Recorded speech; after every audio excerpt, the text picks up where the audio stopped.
It's a dangerous and expensive game of target practice, and tonight dozens in one Tucson neighborhood are left to pick up the pieces and foot the bill. This is what the vandals did. Police say they drove up and down area streets in the early morning hours, shooting out car windshields, house after house, block after block.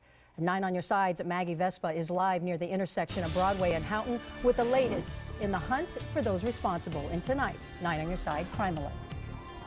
That's right, Valerie, and many of those residents figuring out just this afternoon how they're going to foot that bill, many of them getting glass estimates throughout the day. Now, by their own estimate, they count at least 20 victims here on the 100 block of London Station alone, including this resident here. You can see all the remaining shards of glass been completely removed from the SUV. Police say now the total number of victims between 30 and 40. And they say while no one was hurt, this seems to be a random act. And that's a theory that has residents tonight asking why.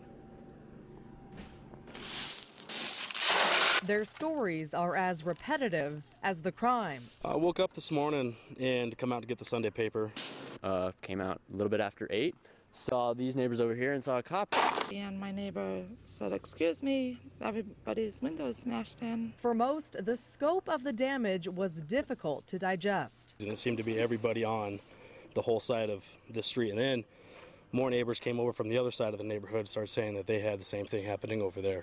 So kind of just come out and you're in shock, like what happened? A sense of shock shared by police. From time to time you will get a rash of these kind of things, but I haven't seen anything of this scale in this neighborhood. TPD Sergeant Jeremy Williams says sometime in the early morning hours, a group of vandals, likely juveniles, he says, drove down several streets southwest of Broadway and Houghton.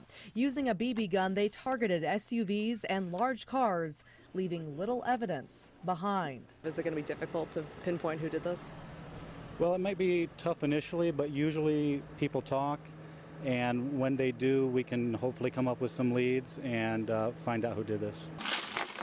Meantime, residents are on a search of their own for answers in a senseless, costly prank. This is probably going to be well over probably $1,000 worth of damage. There's a lot of the mechanisms here are broken off. They don't realize how much money it costs people. And, we have to go to work. How do we get to work? A couple days after Thanksgiving, what drives a person to want to go around and shoot out on our street alone 20 plus cars? I don't know about the other neighborhoods, but that's ridiculous. And Valerie, many of those that we spoke with this morning say they didn't see or hear much last night. A couple said they heard what sounded like the paperboy and obviously didn't think much of it. Police urge you, though, if you saw or heard anything about this crime, to call TPD or 88 Crime. Valerie. Now, Maggie, if police do track down these vandals, what kind of charges would they face? Sure, Valerie, police say they will likely face criminal damage to property charges, but due once again to the scope of this damage, they say it could easily fall within felony range that carries a penalty of up to 3 years in prison. Okay, thank you, Maggie.